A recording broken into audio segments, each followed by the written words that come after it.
진양 폴리우레탄 2023년 경영 실적을 스룹 회계로 분석하고 2024년 매출액을 예측해 보는 게임을 진행해 보도록 하겠습니다.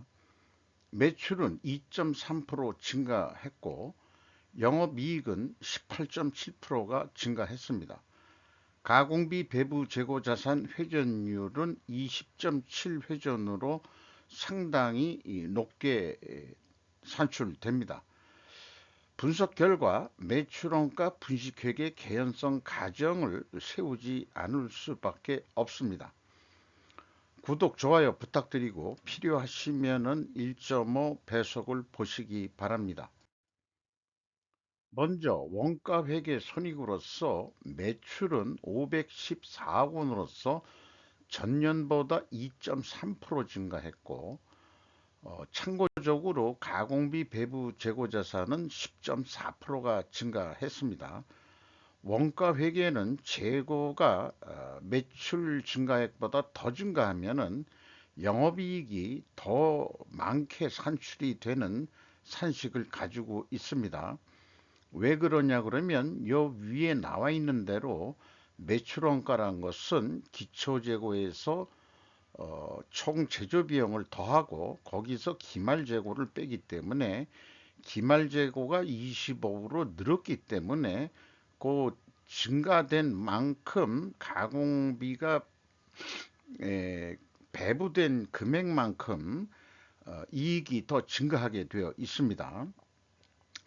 그리고 매출원가는 0.6% 증가했으니까 적게 증가했으니까 매출 총이익은 90억으로서 11.6%가 증가했고 판매관리비가 6.4% 적게 증가했으니까 영업이익은 38억으로서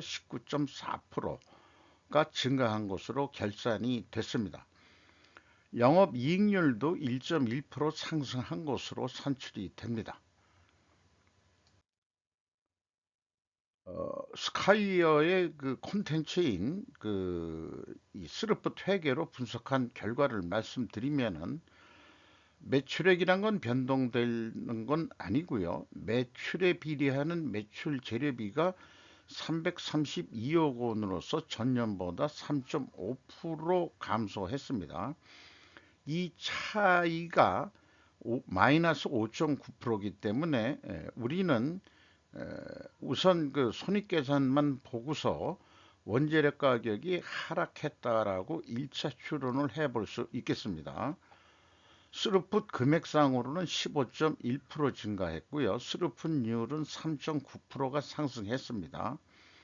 그리고 운영 경비가 14.2% 증가했습니다. 그 결과 TOE 생산성은 0.01포인트 상승했고 스루풋 영업이익은 37억 7,700만 원으로서 원가회계 영업이익보다는 4,200만 원이 적은 수치입니다.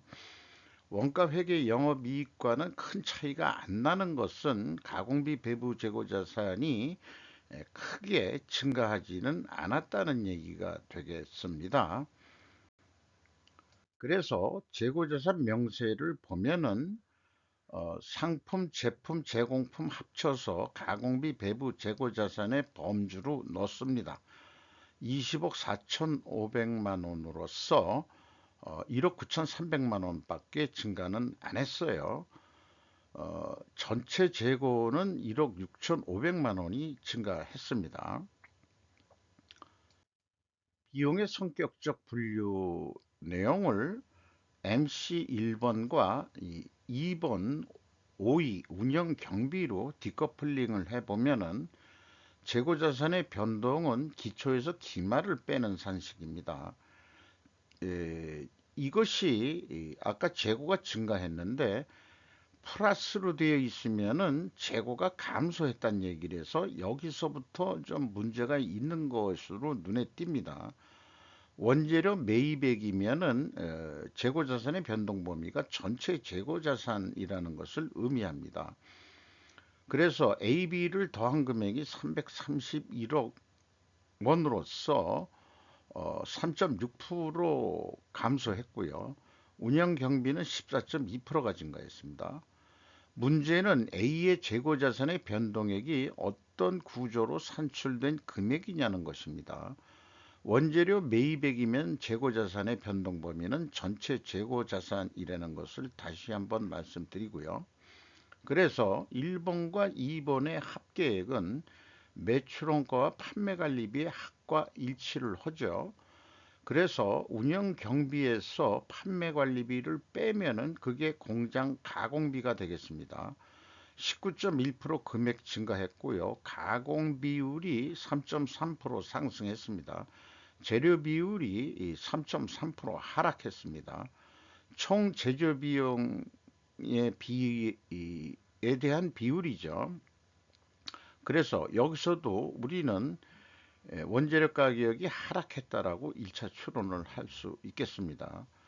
이 총 제조 비용은 공시가 되는 금액이 아니기 때문에 역산을 합니다. 매출원가는 손익계산서에 나와 있죠.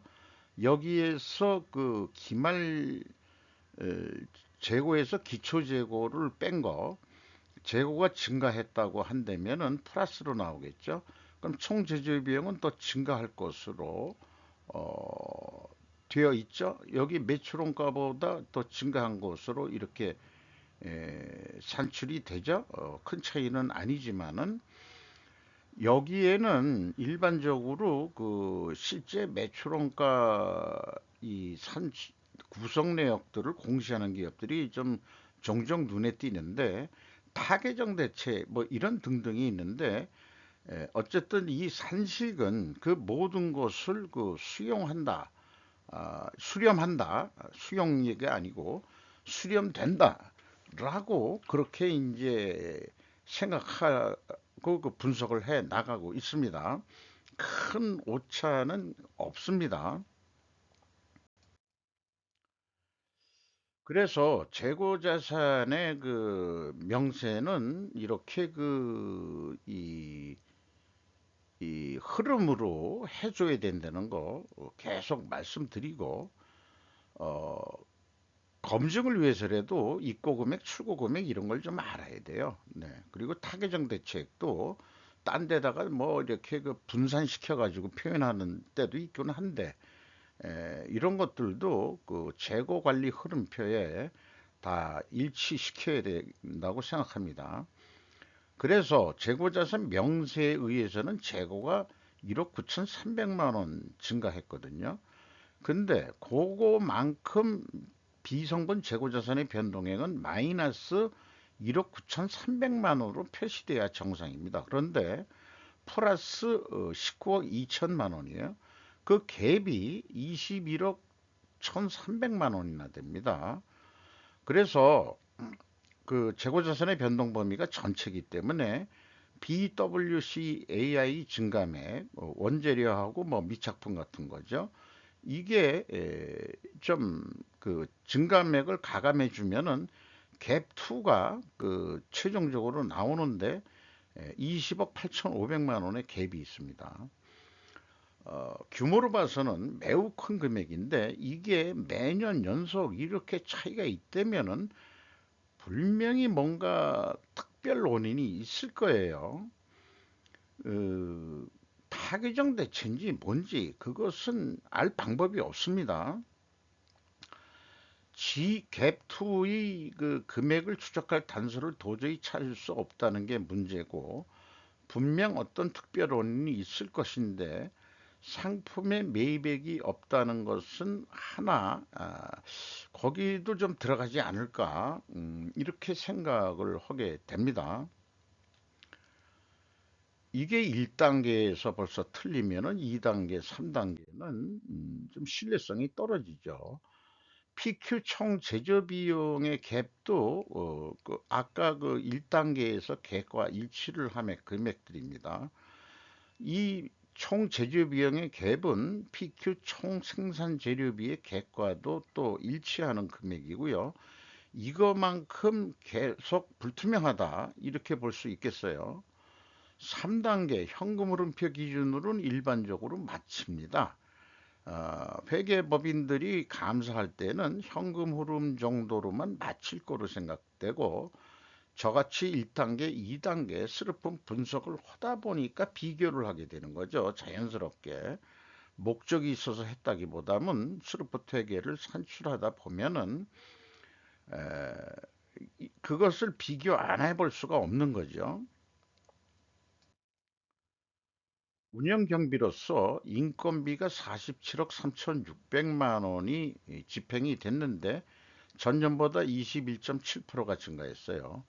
그리고 직원 수도 16명이 증가했는데 평균 연봉이 2021년부터 따진다면은 내려간 거로 되어 있습니다. 임금이 내려갈 수 있느냐? 그런데 전체 인원이 좀 적다 보니까 16명이 들어온다 그러면은 이게 아마 신입사원들이니까 아, 이 저임금이겠죠. 기존에 있는 사람들보단. 그래서 이렇게 나올 수는 있긴 있겠다. 57명 있을 때가 7천만 원 선이었는데 아마 그 생산직이나 뭐 이런 쪽이 좀 많이 들어오지 않았을까 이렇게 생각이 들어가요. 운반비가 좀 많이 들어가는데 16억 9천만 원, 5.1% 증가했습니다. 경영평가지표로서 재고 회전율, 가공비 배부 재고 자산 회전율을 평가지표로 하고 있습니다. 20.7회전으로 전년보다 2.2회전 정도 내려갔습니다. 어, 성과가 재고가 좀 더 증가했다는 얘기죠. 큰 금액은 아니지만은 실적보다는 좀 내려갔다는 얘기예요. 작년보다. 수르픈율은 거꾸로 그 상승했어요. 이렇게 역방향이면은 분식회계 개연성 가정을 일단 세웁니다. 생산성은 상승했고 ROI 재고자산을 투자로 봤을 때 이익이 슬픈 영업이익이 1.8%로 그래도 이익은 0.13% ROI가 상승했어요. 이자 부채 레버리지율은 7.6%가 증가했습니다. 돈이 부족해서 더 차입을 했다는 얘기가 되겠습니다. 나머지는 생략하겠습니다. 그래서 오랜 분석 결과 그 어떤 그 매트릭스 표를 만들 수 있었는데 지금 역방향이에요. 가공비 배부 재고 자산 회전율은 하락을 했고 수르픈율은 상승을 했습니다. 그러면은 분식회계 개연성 가정을 세웁니다. 그러면은 회사로서는 아니 우리는 그런 회사가 아닌데 왜 당신이 분석하면서 왜 그따시 얘기를 합니까? 그러면은 입증을 해 보세요. 원재료 가격이 상승했다는 것을 보여주시든지 아니면은 판매 가격 상승한 것도 보여주십시오. 라고 우리는 요구할 수 있어야 됩니다. 그리고 또 하나 필연적으로 존재할 다른 결과의 증거도 내놔라. 뭐냐? 수량으로 산출해봐라. 그러니까 제품을 기준으로 한다 그러면은 제품 출고량 나누기 현재 제품 재고로 나눠보면 되죠. 그거를 전년도과 해가지고 그 비교를 해보면은 그렇게 해서라도 회전율이 하락했다 그러면은 반증은 되는 거라고 인정은 할 수 있겠다 이런 얘기가 되겠어요.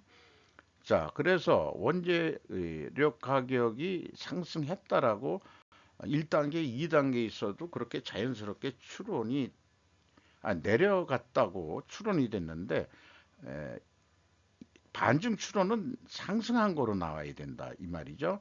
여기에서도 좀 모순이 있는 거죠. 모순이 생깁니다. 그래서 그 원재료 판매가 아니 그 매입 가격 추이를 공시하게 돼 있는데 그걸 비공개하고 있어요. 그래서 확인이 안 됩니다. 매입 금액만 얘기를 했어요.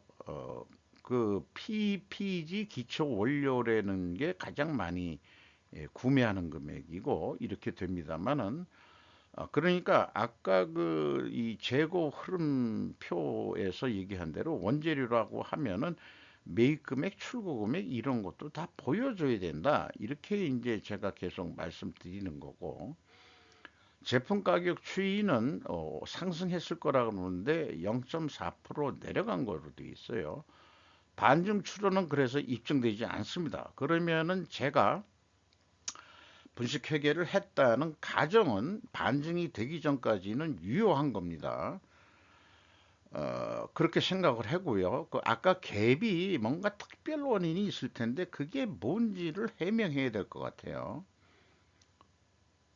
자, 이런 결과치를 가지고 올해 얼마나 매출액이 일어날려는지 에, 작년도 그 상승 정도 분 만큼 뭐 그 정도 그로 보는 거죠. 540억 정도 하면은 46억 정도 이익이 나는 거로 예상을 해보는데 이 경우 재고가 10% 증가한다고 봤고요. 만약에 재고가 10% 감소한다면은 거꾸로 어, 내려가는 거로 되어 있습니다. 46억 원이 42억 원으로 이렇게 4억 원 정도가 내려가는 것으로 됩니다.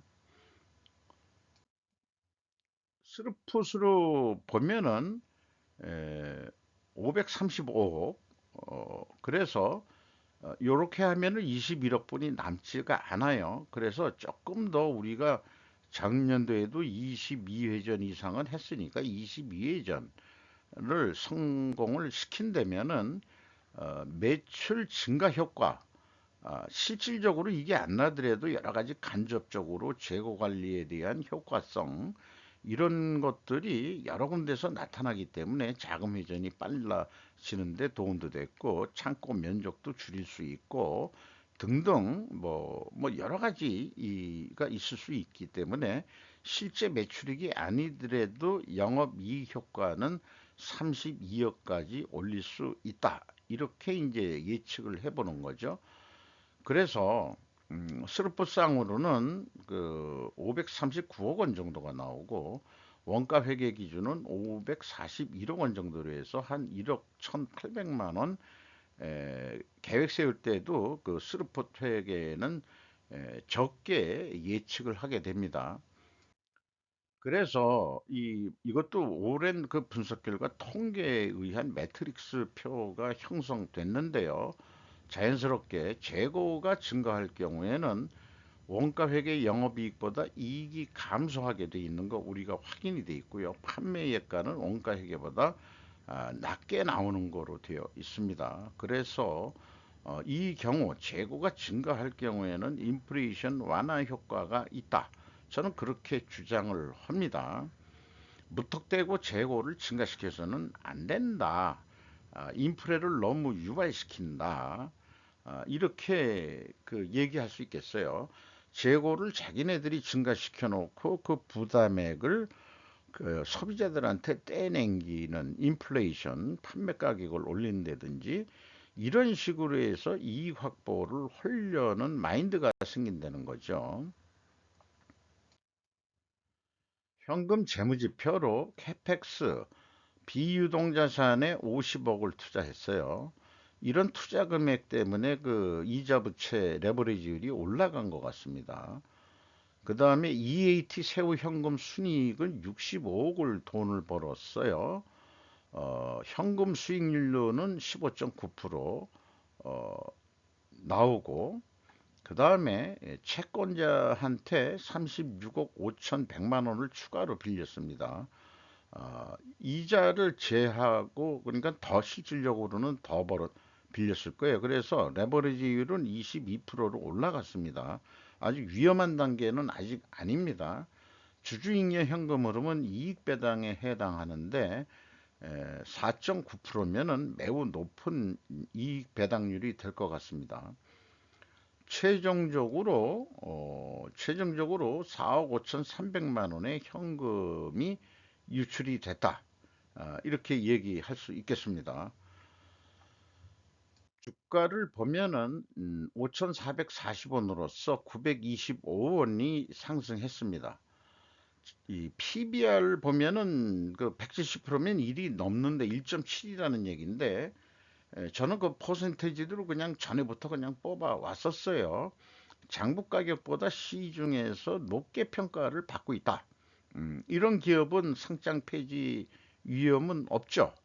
그렇게 해서 계속 안정적인 이익은 내고 있는 기업이기 때문에 폴리우레탄이라는 게 용도가 뭐 여러 가지 건축자재 내그이 방열 이런 용도로 많이 쓰고 있는 거로 알고 있어요. 여러 가지 또 있을 수 있겠습니다만은 환경에 나중에 그 공해가 되는지 여부는 또 별도 얘기가 되겠습니다.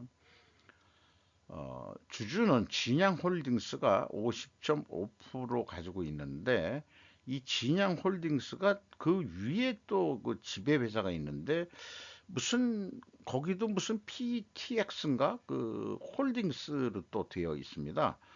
그래서 진양이라는 데를 이름을 어렴풋이 옛날부터 많이 들어와 봤는데 진양이 그 진양화학 뭐 이런 데는 옛날에 뭐 우리가 그 안방에서 쓰는 그 장판 옛날 전통 장판이 아니고 현대식 장판 이런 게 이제 화학 제품으로 그 그래서 진양 이런 장판은 진양화학 이런 쪽으로 제가 좀 기억은 하고 있어요.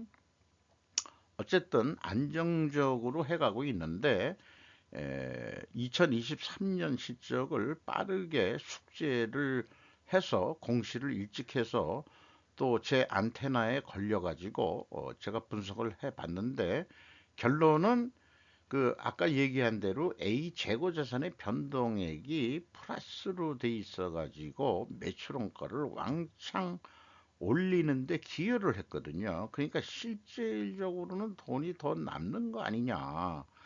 그런데 뭔가 이유가 있을 텐데 그것이 무슨 뭘까?